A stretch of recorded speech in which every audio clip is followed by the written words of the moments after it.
Hola a todos, ¿cómo están? Qué gusto estar reunidos como lo hemos venido haciendo a lo largo de todo este trayecto que hemos estado comentando del Nuevo Testamento. Y hoy vamos a tener una nueva invitada, un debut con nosotros, que es Natalia Favila. Hola Nat, gusto en saludarte. Y bueno, Nat, ¿qué tal? Pues ¿Qué nada, te parece estar ahora comentando esta carta que vamos a ver hoy de la segunda de Pedro? muy padre porque pues ahora sí que estaba muy ansiosa de ya tocar porque veía todos y pasaban y para mí todos los que ya pasaron han sido un ejemplo en mi vida y poder estar aquí también es muy gratificante para mí de saber que puedo estar en las vidas de otras personas. ¿Querías venir a compartir? Sí, la verdad que ¿Y sí. qué te pareció? Platícame qué te pareció estudiar, meditar una carta para compartirla a otros. Fíjate que ya compartí de la carta desde antes porque pues tengo ya un rato estudiándola y dije, justamente salieron ciertos temas y dije, es momento también de compartirlos, aunque yo sé que tengo que esperar el video, era la oportunidad justa de también compartir algo que yo ya había leído justamente en Segunda de Pedro. Y es súper padre porque la intención no es solamente para algo que vas a necesitar tú o cambiar tú en tu vida, sino puedes hacer que otras personas también lo apliquen en sus vidas. ¿Qué compartiste o a quiénes le compartiste o cómo estuvo eso? Hubo una comparación por ahí entre religiones y hablaban de ciertas cosas en las que no estaban de acuerdo.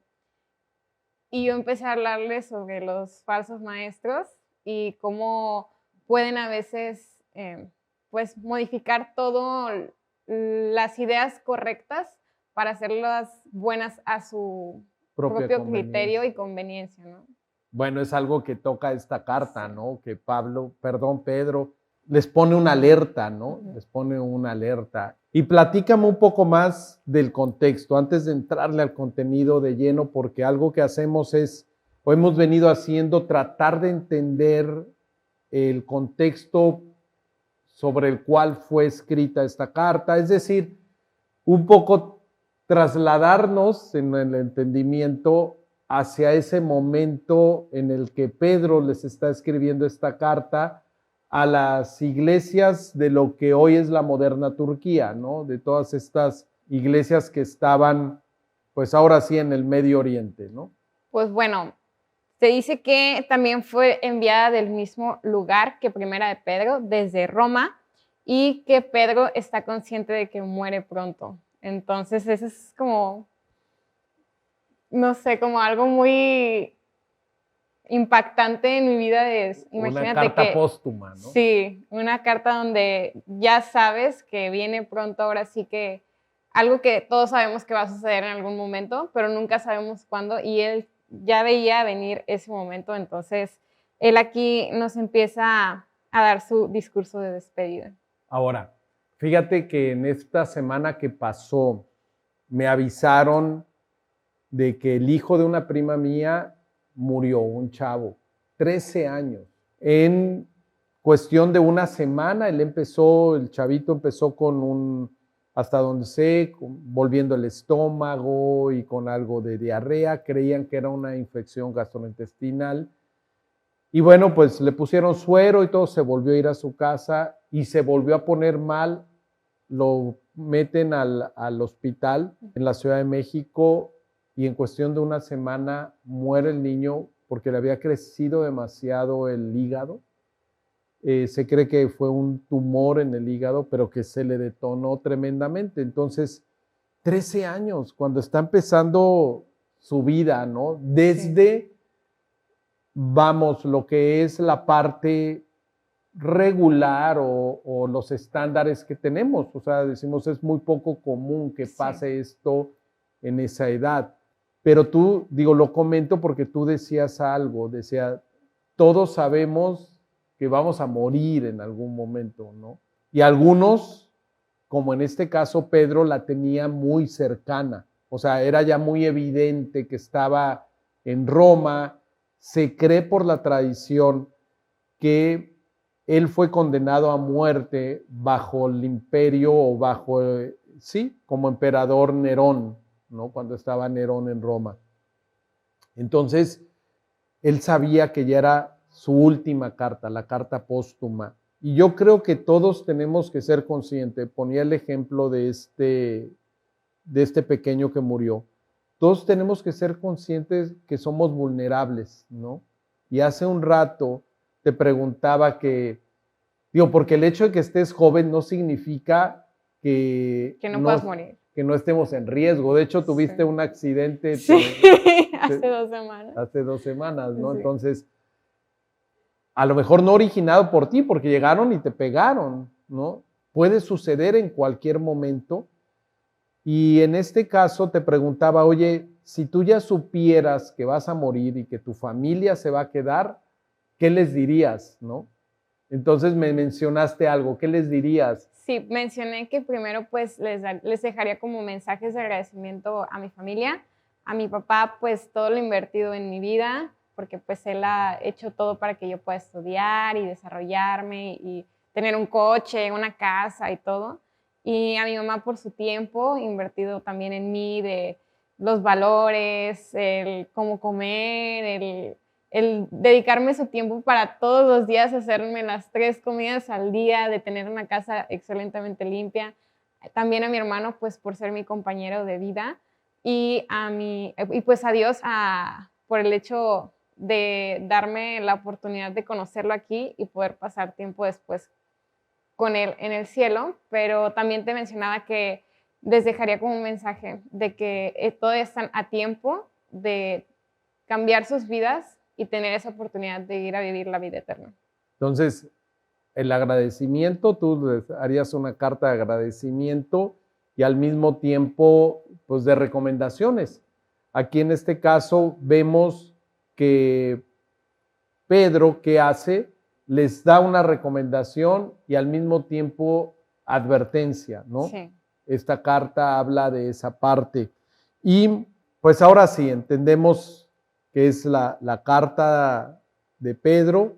Hemos visto a lo largo de los videos las cartas, primeramente los evangelios, escritos, pues ya lo sabemos, por Juan, por Lucas.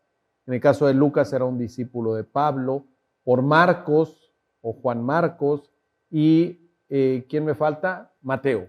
Y Mateo otro discípulo, ¿no? Mateo, Juan, Lucas y Marcos. Sí. Entonces, pero después vimos el libro de Hechos, también escrito por Lucas, y empezamos a ver las cartas, ¿no? Las cartas de Pablo, hemos visto al día de hoy, vimos la carta de Santiago, vimos el libro, la carta a los hebreos, que no sabemos quién la escribió, y por otro lado hoy estamos viendo las cartas, estas 2 cartas de Pedro, ¿no? Aunque el evangelio, se cree mucho que el evangelio que escribió Marcos vino con toda la información que le dio Pedro. Marcos y Pedro eran muy cercanos, aunque Marcos también estuvo con Pablo y en fin, vemos una interacción muy chida, ¿no? Muy padre entre los discípulos, ¿no? Sí. Tío, eso es algo que también pasa en el grupo, ¿no? O sea, entre nosotros yo he visto mucho también de que nos hemos motivado a crecer entre nosotros. Eso está muy padre. Hemos motivado a crecer entre nosotros y creo que es una de las partes fundamentales de la carta, ¿no? Sí. Que Pablo les exhorta que sigan creciendo, ¿no? Sí. Que nunca dejen de crecer, ¿no? Es lo que les dice como una recomendación de alguien que ya va a morir. Pero vamos a entrarle directo a la carta. Y en la primera parte de la carta, en el primer capítulo, hay ahora sí como una aclaración o como algo que les quiere subrayar, que nunca olviden. En esta parte del crecer espiritualmente, les hace un establecimiento primero, que nunca olviden que son partícipes de la naturaleza divina. A ver, vamos a leer en el capítulo 1, el versículo 3 y 4 de esta segunda carta de Pedro. Dice, todas las cosas que pertenecen a la vida y a la piedad nos han sido dadas por su divino poder. mediante el conocimiento de aquel que nos llamó por su gloria y excelencia.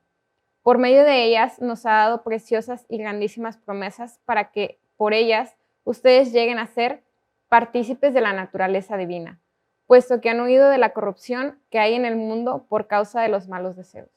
Hablábamos de que nos exhorta a seguir creciendo y en este caso les dice a la iglesia o a estas iglesias, ¿no? Esta carta que se las manda Pedro, les dice que tenemos que conocer bien a aquel que nos llamó, ¿no? Aquel que nos llamó por su gloria y excelencia, ¿no? Conocer acerca de Jesús. Y esa es una parte básica y fundamental del crecimiento espiritual o del conocimiento espiritual.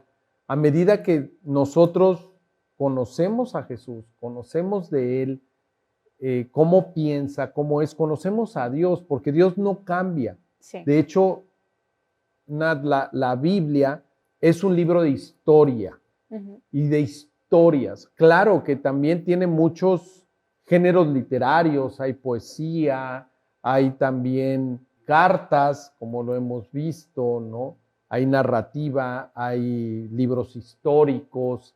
Entonces, no es que te dé un manual literal de hacer el paso 2, paso 3, como ingeniera que estás por graduarte de ingeniero civil. De ingeniero civil y como mujer, una mujer en medio de la gran mayoría hombres. De varones, ¿no? Claro. Qué padre. Bueno, en este caso, como ingenieros, pues sabes que debes de tener un proceso, evaluar, conocer el terreno, sí. Poder saber qué cimentación debe de llevar y después qué tipo de estructuras, con qué tipo de materiales, si haces cálculos, si le pones factor sí. de riesgo y todo este tema para decir así se tiene que construir este puente o esta nave industrial, en fin, todo eso es lo que ven, ¿no? Sí, digo, al final del día si lo comparamos así, yo creo que la Biblia nos da todas estas recomendaciones, igual estudiamos nosotros los ingenieros para poder dar esas recomendaciones y poderte decir, esto es lo más factible para que tu construcción quede, ahora sí digamos, perfecta, firme, sostenible. Pero luego empiezan a haber como ciertas decisiones después que también te van moviendo.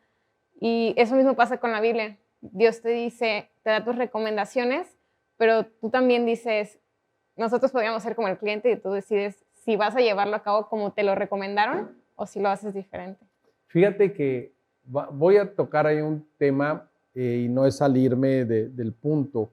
La Biblia no es que te dé el manual del cálculo, ¿no? De cómo tienes que hacer un cálculo para tomar una decisión, es decir, no lleva el método científico.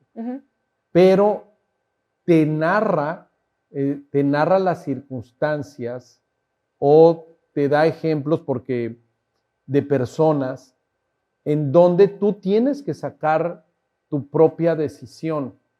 Vamos a decir, si tú fueres, como en tu caso, como ingeniero civil, haz de cuenta que estás recibiendo un memo, ¿no? Un mail en donde te están describiendo, ingeniera Natalia Favila, por este conducto le digo que tenemos que hacer una construcción en un terreno que es de fulano de tal, que está en medio de tales circunstancias, llueve con tal frecuencia, porque cuando hubo una tormenta se inundó de esta forma, y no obstante el terreno pues es muy rocoso, entonces si se absorbe o no se absorbe, y te empiezan a platicar todas estas cosas, y las construcciones que se hicieron anteriormente, ¿no? Se cayeron por esto, y te platican, la Biblia es así, te platica una serie de circunstancias en donde tú, como responsable de tu vida, con toda la información que te da la Biblia, que no te está diciendo claramente qué tienes que hacer, sino tú tienes la responsabilidad de meditar, indagar, estudiar lo que te describen para que tomes la mejor decisión para tu propia vida y para la vida de los demás. A veces hemos escuchado, yo creo que tú lo has escuchado, Natalia, que dice, la Biblia es un manual, es el manual de operaciones para el hombre. Y tú has seguramente leído los manuales, Sí. ¿no? A lo mejor de una retroexcavadora o de una Sí, compactadora. de pruebas, de muchas cosas. Pero dices, pues eso sí te dicen cómo operar. Sí. ¿Y la Biblia te lo dice así como un manual? No, Dios te da la libertad de que tú elijas su recomendación o no. Y lo aprendes en base a lo que te describen, a las experiencias de otros, Sí. las historias de otros, cómo reaccionaron otras personas, otros ingenieros, cómo construyeron, cómo se equivocaron o cómo lo hicieron correctamente, la forma como construyeron su vida, ¿no? Sí, y tú, conforme ves los resultados de sus vidas, de los ejemplos que nos dicen en la Biblia, tú también puedes decidir a qué resultado quieres llegar.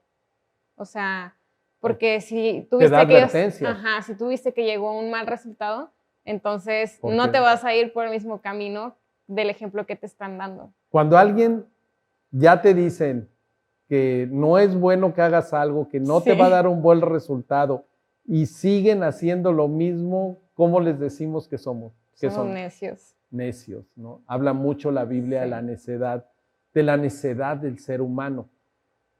Pero aquí dice que tenemos que conocer, dice en el versículo 3, mediante el conocimiento de aquel que nos llamó por su gloria y excelencia. Entonces, Dios nos llamó a conocerlo, a seguirlo y nos dejó las historias en este libro maravilloso, en esta historia de amor de Dios relacionándose con el ser humano. Y dice que por medio de ellas nos dio grandísimas y preciosas promesas, ¿sí?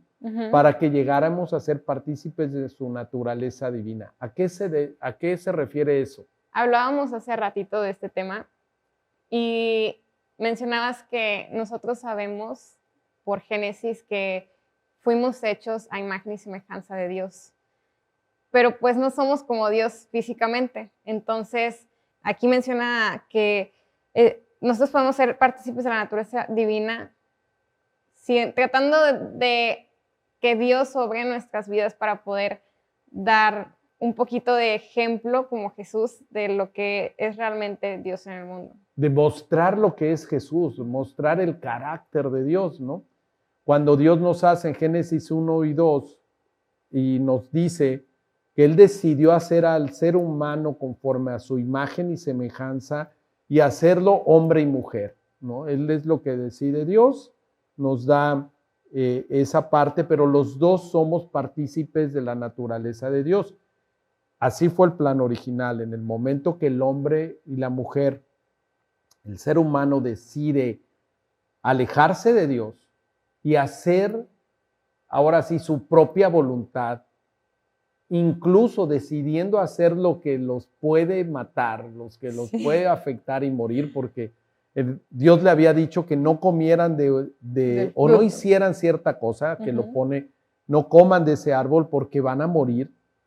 Dice, no voy y como. Vemos la necedad del hombre, ¿no? A hacer lo malo. Y a partir de entonces se rompe la naturaleza de Dios. Empezamos a naturalmente tomar decisiones, no conforme a la divinidad, a Dios, sino conforme a la influencia que la maldad tuvo en el ser humano, ¿no? Con que Dios te ha dicho que no es bueno esto, ¿no?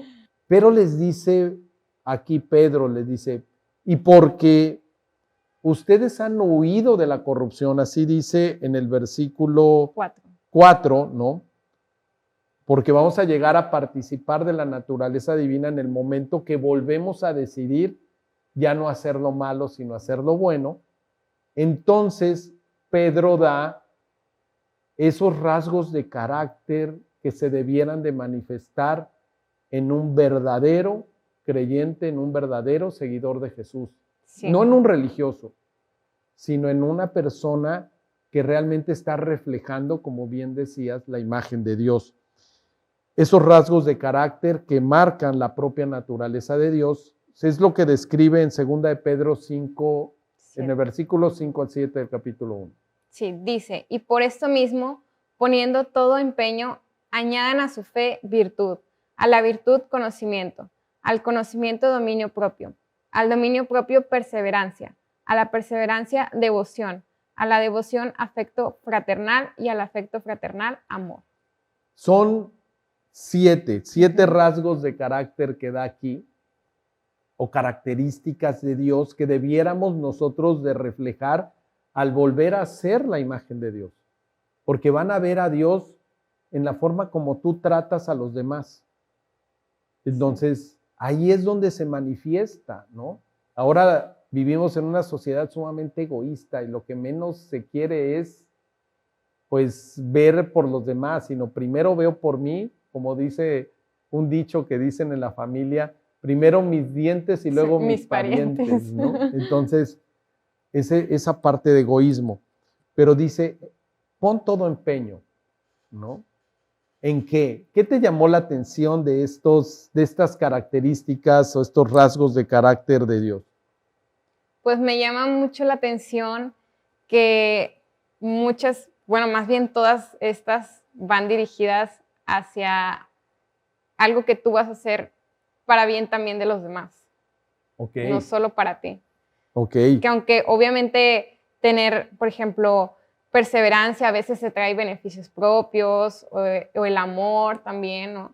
Pero creo que todas en realidad yo las veo como algo que podemos hacer por los demás si las desarrollamos. Hay una parte que dice, ok, crees, ¿no? O sea, el primer tema es que tú crees en Jesús. Y por eso dice, añade a tu fe, ¿no? Porque tú estás seguro de lo que esperas, estás convencido de lo que no ves. Nosotros sabemos que Jesús existe, aunque no lo vemos físicamente, pero vemos cómo actúa en nuestras vidas, ¿no? Entonces, añade a tu fe virtud. Decíamos, ¿qué es lo contrario de la virtud? Pues algo que no es virtuoso, algo que es malo. Lo malo, ¿no? Entonces, lo que está diciendo, quita de tu vida lo malo, sí. ¿no? Aunque aquí dice, suma la virtud, o sea, añade a tu fe virtud, es decir, quita de tu vida lo malo. Después dice, ¿y a la virtud qué? Conocimiento. Es esa parte que decía al principio, ¿verdad? Conoce. ¿Cuál es la diferencia entre un animal y nosotros? Pues la racionalidad. El razonamiento, ¿no? Entonces, si no quieres ser como animal, piensa, no te dejes claro. Ir por los instintos, ¿no? Sí. Si no, imagínate, como estaría... No, muy mal todo. Todo muy mal y en primavera andaríamos como orangutanes correteando a las orangutanas, ¿no? Entonces, pues no, bueno, algunos, vamos a tocar quizás más adelante ese tema que algunos creen que descienden del mono o del orangután y a veces sí se comportan como orangutanes y orangutanas correteándose unos a otros, pero conocimiento. Conocer de dónde venimos, nuestro origen, del porqué de las cosas es importante. La fe no te hace creer que no eres pensante, al contrario. La gran diferencia entre un animal y nosotros es que pensamos y creemos. Ahí vemos cómo Dios tuvo cuidado de hacernos realmente libres para tomar decisiones. Por lo tanto, nos hizo racionales para que tomáramos decisiones razonadas, ¿no? Y con conocimiento. De ahí, una vez que ya metiste la razón, ¿qué dice que le sumes? El dominio propio. ¿Y qué tal? Andamos, cuidado las orangutanas, pues estamos en primavera todos los... No, yo creo que el dominio propio es algo que realmente se tiene que reflejar en nuestro día a día, porque tantas cosas que nos ofrece el mundo todos los días, desde que te levantas. Placeres. O sea, ¿qué haces primero cuando te levantas?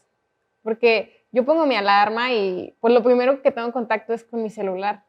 Pero yo decido si lo primero que voy a abrir es Instagram o si solo apago la alarma y ahora sí empieza mi día, ¿no?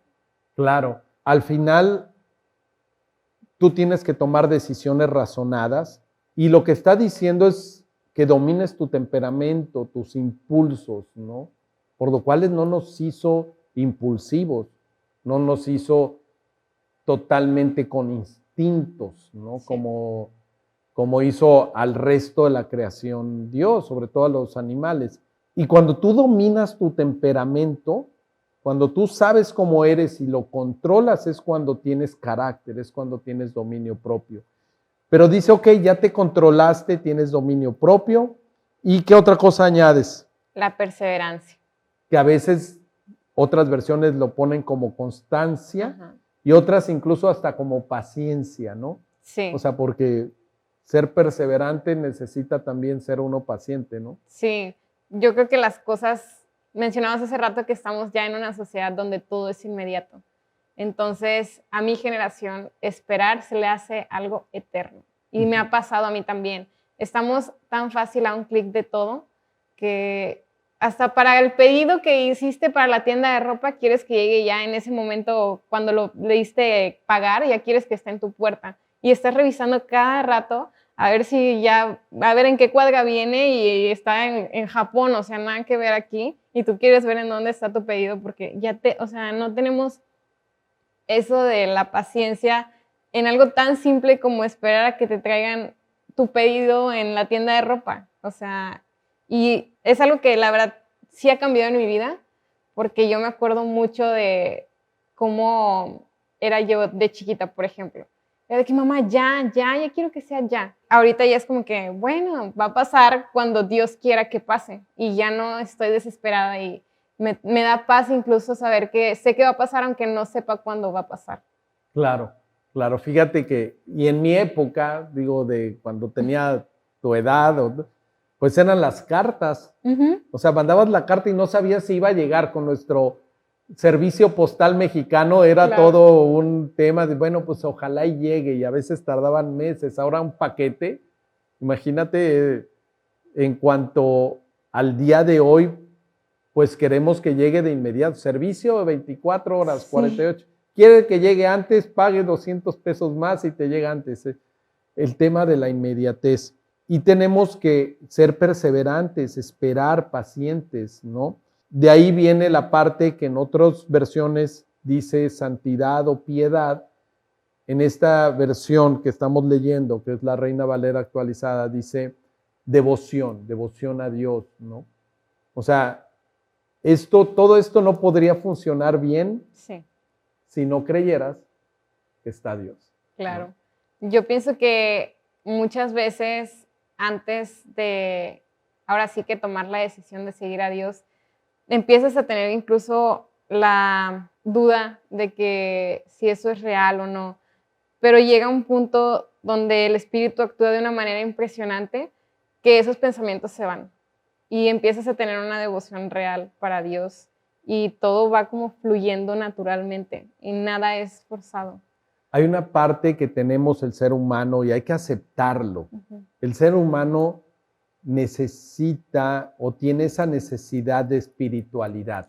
El ser humano, podemos ver las diferentes culturas y a lo largo de la historia podemos ver cómo había adoración en la Biblia, ¿no? A otros dioses, esa necesidad de adorar algo, de creer en algo, de tener una espiritualidad.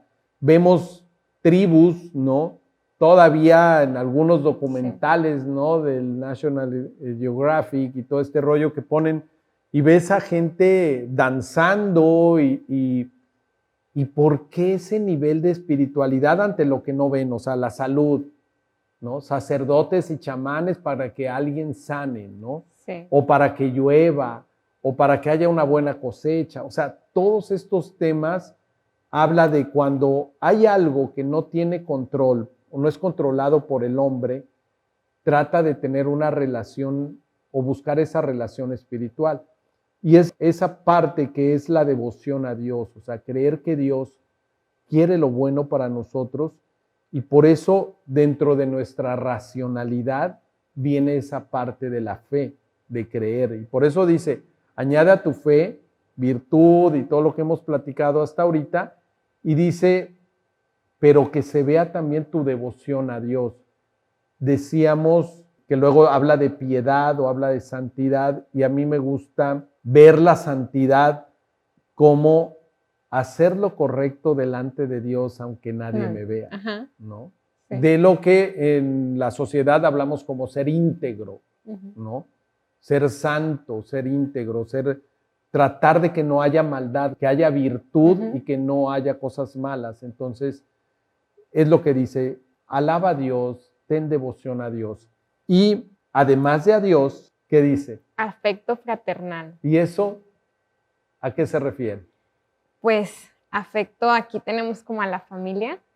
Yo también creo que a tus amigos, a tus compañeros de la escuela. O sea, casi como hermanos, ¿no? Sí. O sea, ese decir a tus amigos, a mis compañeros de la escuela, pero verlos como si fueran tu propia familia, ¿no? Sí, a mí me pasa mucho con mis amigos de la escuela, porque hemos pasado, tengo el mismo grupito de amigos desde que empezamos en la universidad. Fueron a los 4 que conocí y son los mismos 4 con los que he estado toda la carrera y he compartido muchas cosas con ellos muy padres. Mis amigos han sido parte muy importante de mi vida, o sea, y no son mi familia, siguen siendo para mí, o sea, mi cariño hacia ellos es realmente muy grande. O sea, yo los aprecio de una manera Hay un amor muy fraternal, grande. Sí. ¿no? Y es esa parte que dice de amar a tu prójimo, ¿no? Es ese tema, amar a Dios, la devoción a Dios y amar a tu prójimo. Y por eso, ¿con qué concluye? Con el amor.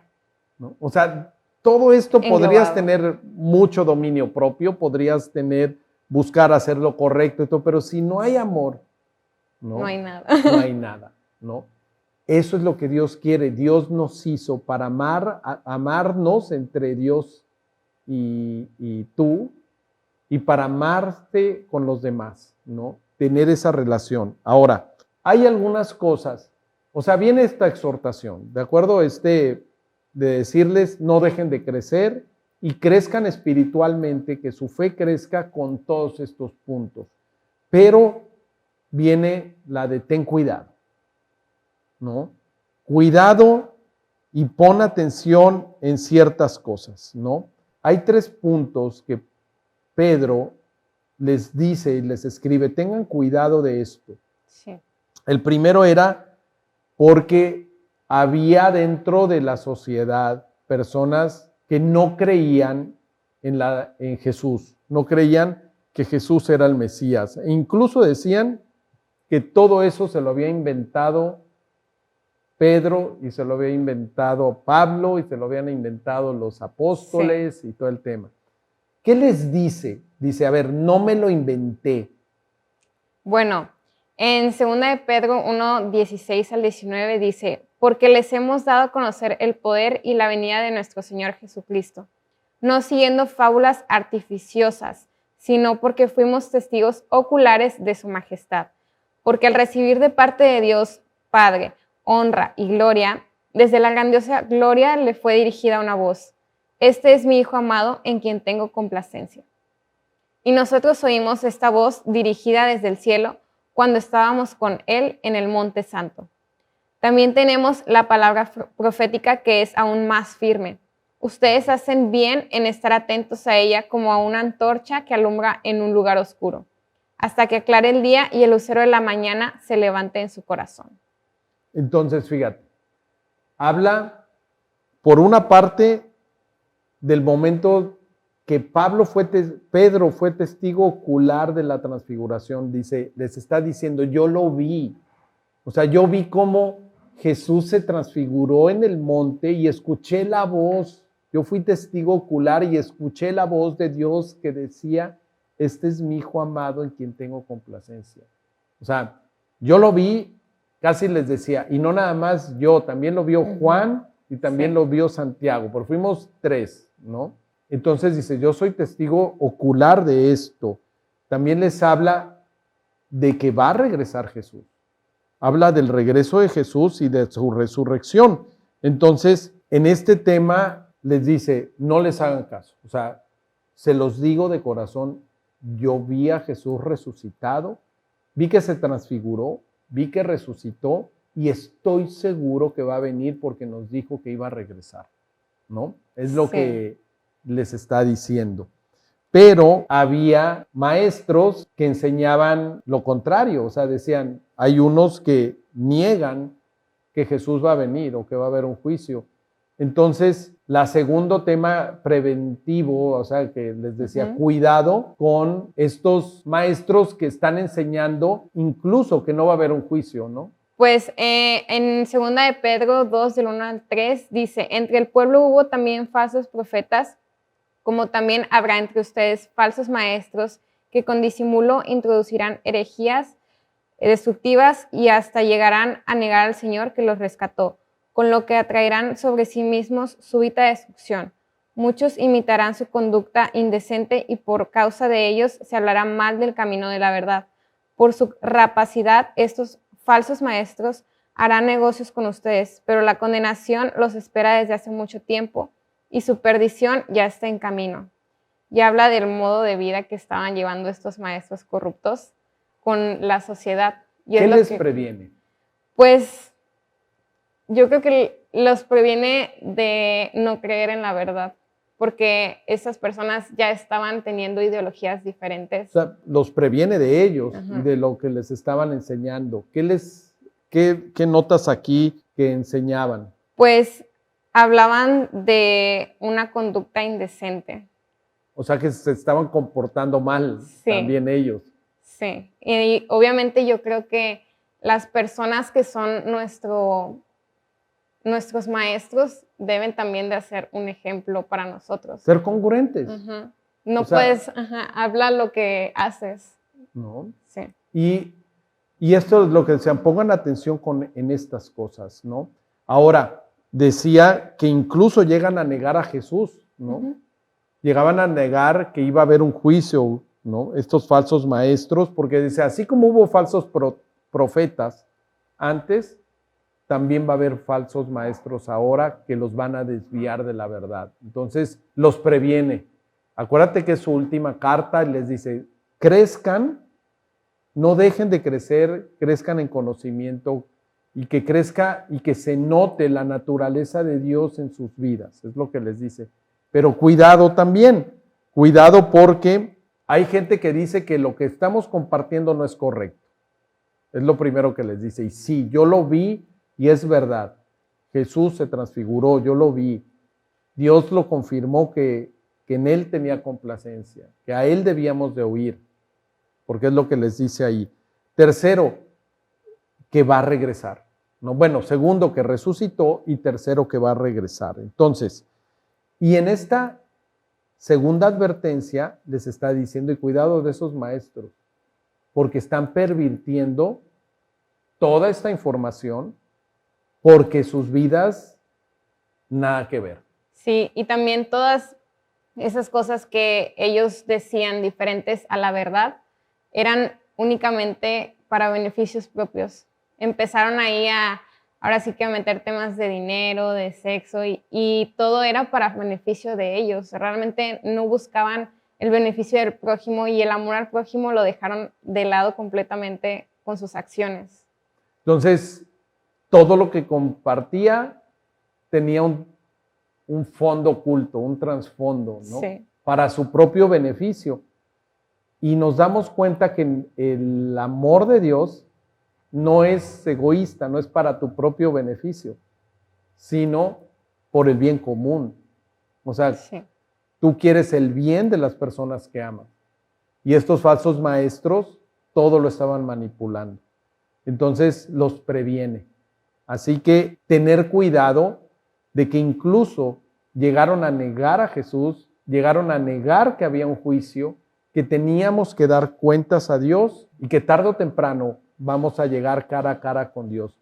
¿Creas o no creas? Sí, ¿no? Todos vamos a llegar al final del juicio.